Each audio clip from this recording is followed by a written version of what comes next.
Welcome to the Categorical Imperative Made Easy. My name is Professor Rick T. Miller. I've been teaching college ethics since 2006. I'm also a practicing mediator. Over the years, my students invariably have had difficulty with this theory. It's actually one of the most usable theories and something that I pride myself in trying to explain in a very coherent, cogent manner. And I want you, my ultimate goal here is for you not merely to understand it, but actually be able to use it, okay? So we're looking not just at the what, but really the why behind the theory, okay? So before we start here, I actually want to draw your attention to this. So I want to orient you to the kind of thinking you need to employ to apply the categorical imperative. I want to start out with this old pirate mantra. The beatings will continue until morale improves. Now, you're probably chuckling at home right now, and why is that humorous? Well, it's humorous because it's self-contradictory, right? Indeed, there's no way that you can beat someone until that person feels better. In fact, it's going to lead to quite the opposite result. So the categorical imperative is really what I term the ultimate peer pressure theory. And what do I mean by that?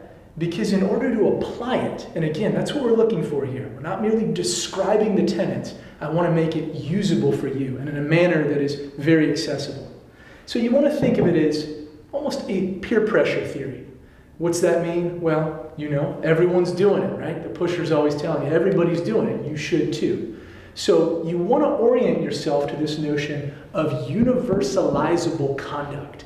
And that is moral conduct, okay? For Kant, he wanted to make ethics almost like a mathematical equation. 2 + 2 = 4. There's no wiggle room here. For him, ethics and ethical tenets can be universalized, and they should be universalized, which means anyone can do it under like circumstances. So again, be thinking of the ultimate pusher theory or peer pressure theory, insofar as everyone is doing it. You always need to keep that in the back of your mind. So now let's take a look at the theory itself, the actual words of the theory.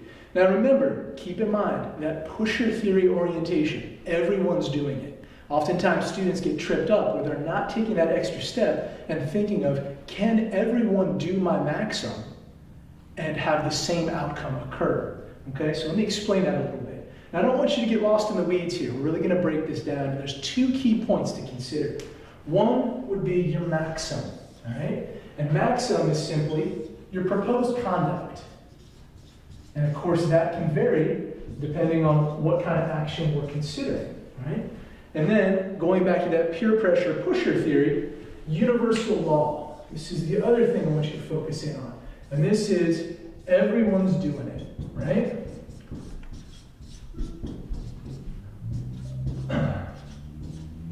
Okay. So, act only according to that maxim by which you can, at the same time, will that it become a universal law. What Kant is telling you is, in considering your conduct, whether it's morally praiseworthy or morally blameworthy, you have to think, can I do it and have everyone else do the exact same thing? And can I get my desired result? Okay? So, again, maxim, you're going to be plugging that in depending on your action. It could be anything. Should I steal from a store? Should I help an old lady across the street? Should I pick up a lost cat? Okay? So maxim is always going to change. Universal law is just that reminder, the orientation you need to use. And again, our focus here is not merely understanding the words of the theory. I want to equip you with the foundation to use it. And I'm actually going to have you do some examples on your own as well. So a fairly famous formulation from Immanuel Kant is about asking someone for money and lying and saying you're going to pay it back. So for example, if I wanted $50, and let's say I'm thinking to myself, well, is it okay for me to ask someone for $50 and lie about paying it back? Again, Kant is not asking you to fall back on your upbringing or your private sentimentalism about ethics. Of course, we all know that lying under those circumstances would be deemed immoral conduct. But for Kant, the action itself should speak. Because again, it's universal in its orientation. So let's plug this into the categorical imperative. Again, I want $50, and I'm wondering, should I ask someone for $50 and lie in saying I'm going to pay it back? Again, with my ultimate end goal of getting the $50. So once you plug this in, our proposed conduct is fairly simple. Asking for 50 bucks and lying and saying I'm going to pay it back. Then the key step, I've got to think, everyone is doing it. Will I get my desired outcome? Again, because moral conduct is universalizable. Or another way of putting it is, once your maxim is universalized, if it is contradictory to your end goal, then it is immoral. It's a logical contradiction.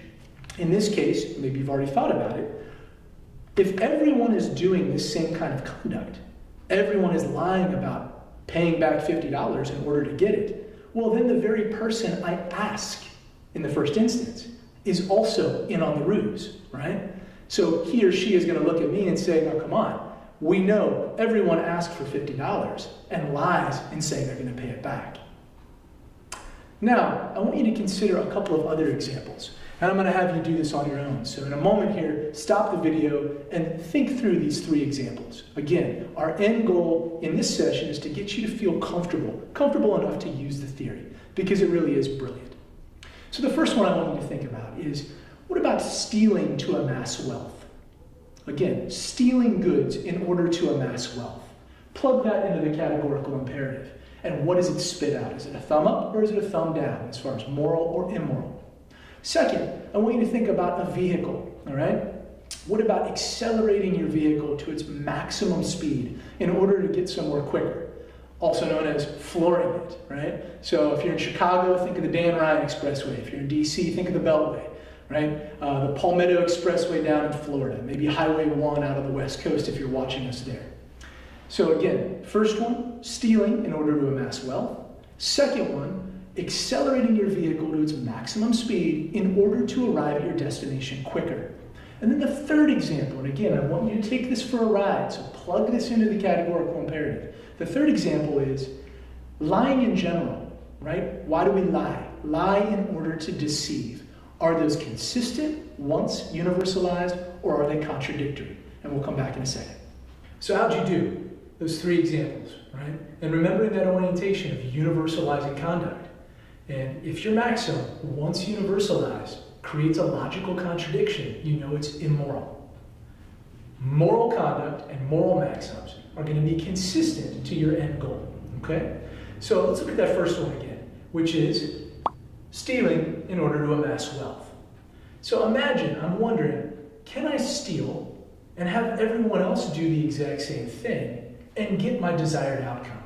So let me use a couple props here again. So I have a thermos, a wallet, and a telephone. Now what happens if I go and I steal these? And again, I've got to think, it's the ultimate peer pressure theory. Everyone's doing it. So if I put these in my little chest down here, what's going to happen the moment I go and try to steal other things? Well, given that it's universalized, everyone is following my same maxim.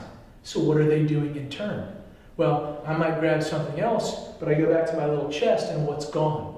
My wallet, perhaps my thermos, perhaps my telephone. Because again, everyone is following that same conduct. So it is contradictory to my desired end. My end is to amass wealth, but you can't do that in a kind of dystopian society where everyone is stealing from everyone else. Therefore, the categorical imperative determines that that maxim is immoral. Now let's look at our second example. Or speeding, flooring your vehicle in order to arrive at your destination quicker. Now again, you have to think that ultimate peer pressure theory. Your maxim is, should I speed in order to arrive at my destination quicker? Your universal law aspect of that, you have to think of everyone doing it. What happens if everyone is speeding? Now again, you might be on the Dan Ryan in Chicago, the Beltway in DC, Palmetto Expressway, Highway 1, even Route 1 heading out to Key West. What happens if everyone floors their vehicle, pushes it to its maximum speed? Well, do you get your desired outcome? Are you going to get to your destination quicker? No. You're going to get in an accident, probably within the first couple of seconds. You may not get to your destination at all, let alone get there quicker. Therefore, you know that that maxim is immoral because it is contradictory to your desired outcome of arriving at your destination in a timely manner. So now let's take a look at our final example, or lying in order to deceive. So again, the orientation is even more important than the words, really, of the categorical imperative. You need to think of everyone following your like conduct. So in this case, our maxim is lying in order to deceive. And then the universal law means we have to think of everyone doing that. Remember, it's the ultimate peer pressure, ultimate pusher theory. So what happens in this case? Are you able to get your desired outcome of deceiving someone if everyone else is lying? Absolutely not. Because the moment you say something that's not true, everyone in turn knows that it's not true, so they're not going to believe you in the first place. Therefore, you are unable to deceive them. Hopefully this helps you really unpack not just the syntax of the categorical imperative. Don't get lost in the words themselves. I mean, it can be fairly hefty stuff, but Immanuel Kant was brilliant, and he really does give you a formulation that's usable, workable, and can be applied to your everyday life. But remember, that orientation, you have to think of everyone doing your like conduct, and do you get your desired outcome?